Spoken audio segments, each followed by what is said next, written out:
શબ્દો છે ગેમ ઝોનના ગોઝારા અગ્નિકાંડમાં કાળનો કોળિયો બનેલા મૃતકના પરિવારજનના.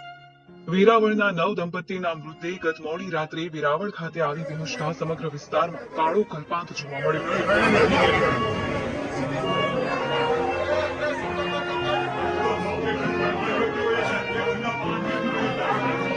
મોડી રાત્રે બંને મૃતદેહના અંતિમ સંસ્કાર કરવામાં આવ્યા.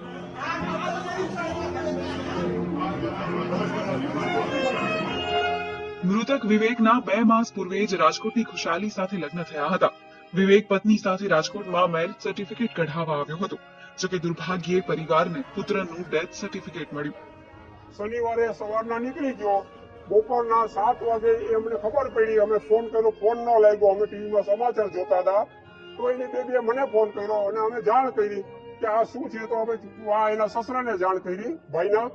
તો એ કે હા એ લોકો ગયા છે એમાં જ કે પણ એ હમણાં હું વેરીફાઈ કરીને તમને ફોન કરું. હવે ફોન કરીને ફોન કર્યો ન કે પછી એ લોકો ક્યાં ગયા તો કે હા નથી. તો અમારે ગણ મરી ગયા કે આ તો પ્રોબ્લેમ હશે. 100%ની વાત છે.